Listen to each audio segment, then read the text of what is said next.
پاکستان کے خواتین و حضرات کو پاکستان تحریک انصاف کے سینٹرل آفس سے السلام علیکم۔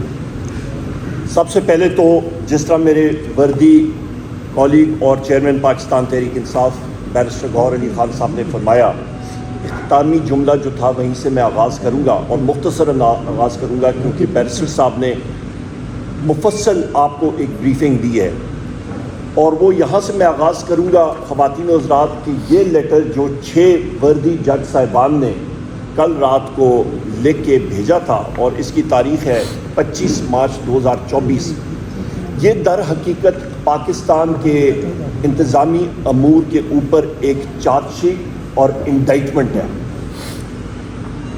اور اس کی وجہ سے ہم ساری قوم کو اپنا سر جو ہے وہ شرم سے جھکا دینا چاہیے۔ اس کی وجہ کہ واضح طور پہ ایک بات سامنے آئی ہے کہ اس لیٹر میں واضح طور پہ جو لکھا گیا ہے کہ جو نشانہ تھا وہ صرف ایک شخص ہے جن کا نام ہے قیدی نمبر 804 وزیر اعظم عمران خان صاحب۔ جج حضرات پہ جو پریشر ڈالا گیا ہے انٹیلیجنس ایجنسیز کی طرف سے، ان کے یہاں پہ لکھا ہوا ہے، آپ خود پڑھ لیجیے گا، بہنوئی کو اٹھایا گیا، ابڈکٹ کیا گیا، الیکٹرک شاکس دیے گئے، کمروں میں بگنگ ڈیوائسز لکھی گئیں، ریسٹ ہاؤسز میں بگنگ ڈیوائسز کیمریز فٹ کیے گئے۔ وہ کس لیے؟ کہ ان پہ پریشر ایگزرٹ کیا جائے، اور یہ انڈائٹمنٹ جو ہے ایک قوم میں ایک کہتے ہیں ٹرننگ پوائنٹ آ چکا ہے۔ خواتین و حضرات، ہم لوگ جو پارلیمنٹیرینز بیرسٹر گوہر علی خان صاحب اور میں اور ہمارے پارٹی کے اراکین جو اپوزیشن میں ہیں، ہم لوگ انشاءاللہ تعالیٰ اس چیز کو اپنے فورم پہ جو ہمارا قومی اسمبلی ہے، سینٹ آف پاکستان ہے، صوبائی اسمبلی ہے، وہاں پہ پرزور طریقے سے اٹھائیں گے۔ اور میں یہاں پہ یہ بھی کہتا چلوں کہ یہ صرف ٹارگیٹ وزیر اعظم عمران خان صاحب تھے، تو یہ سسٹم بالکل ایکسپوز ہو چکا ہے۔ جس وقت سسٹم ایکسپوز ہو جائے اور جب یہ پتہ چل جائے کہ آپ کے سسٹم میں آپ کے پاس قانون دینے کا طریقہ کار ہی نہیں رہا، تو اس کا مطلب ہے کہ رول آف لا نہیں رہا۔ آپ کا جس وقت قانون کی بالادستی نہیں ہوگی تو اس کا مطلب ہے جو حکومت وقت ہوتی ہے اور جو کہہ رہے ہیں کہ جی ڈائریکٹ فورن انویسٹمنٹ ملک میں آئے، کوئی فورن انویسٹمنٹ نہیں آئے گی۔ ایسے کیسز میں بارہا کیسز یہ سامنے آ چکے ہیں ہمارے، یہ متعدد ابھی ایک چارج شیٹ ہمارے سسٹم کے خلاف سامنے آ چکی ہے۔ وقت آ گیا خواتین و حضرات کہ ساروں کو آئین کی پاسداری کرنی چاہیے، اور یہاں پہ میں چیف جسٹس صاحب سے، میں سارے سپریم جوڈیشل کونسل کے جو معزز جج حضرات ہیں ان سے ہماری گزارش ہوگی، درخواست ہوگی، خدا را آپ نے انگریزی میں کہتے ہیں you have to rise to the moment, to the occasion. انہوں نے ایک کانکریٹ اقدامات اٹھانے پڑیں گے، جس طرح کہ پہلے ایک کیس میں انہوں نے اٹھائے تھے، پر اس بار انہوں نے اس چیز کا دائرہ اختیار کا تعین کرنا پڑے گا کہ ہر ایک ادارہ اپنے دائرہ اختیار میں کام کرے آئین اور قانون کے مطابق۔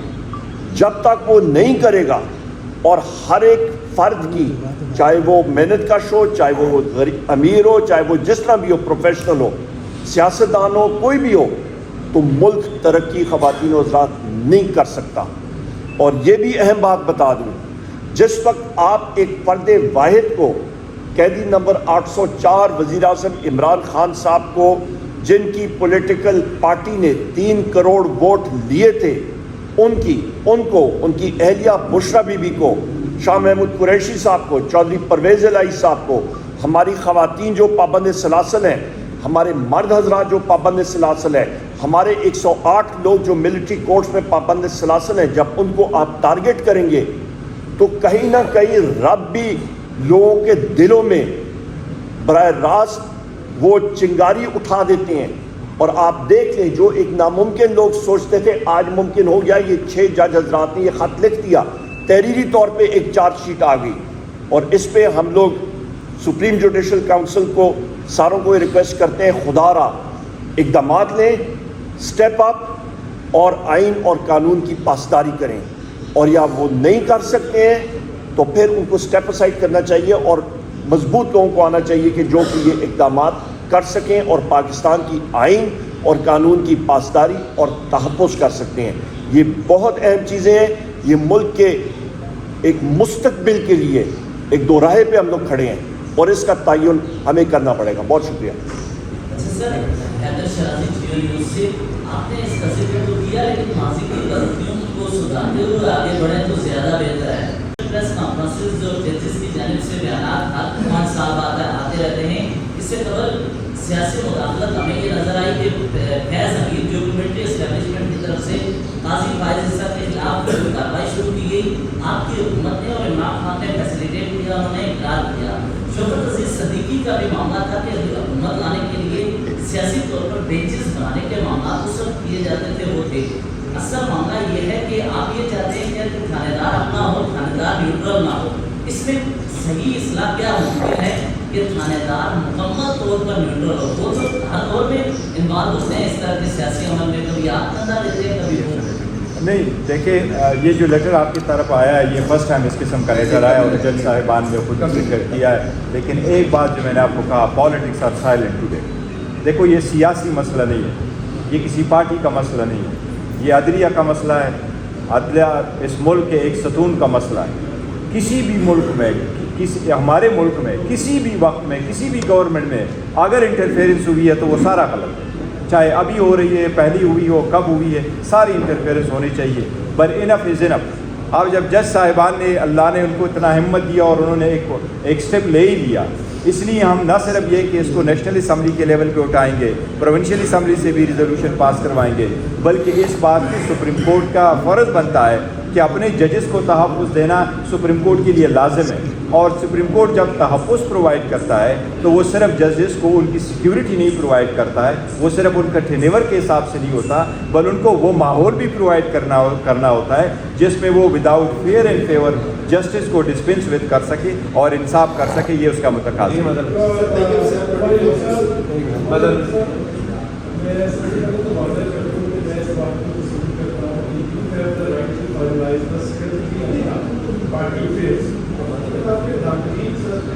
خاص طور پہ سوشل میڈیا پہ آپ کے ناظرین جو کہ آپ کو سپورٹ بھی کرتے ہیں تو یہ کہہ رہے ہیں کہ پاکستان تحریک انصاف کو بڑے بڑے اسکول ہیں, بڑے اچھے ان کو موقع دیتے ہیں, لیکن وہ اپنی جو تحریک ہے اس کو بلڈ نہیں کر پاتے.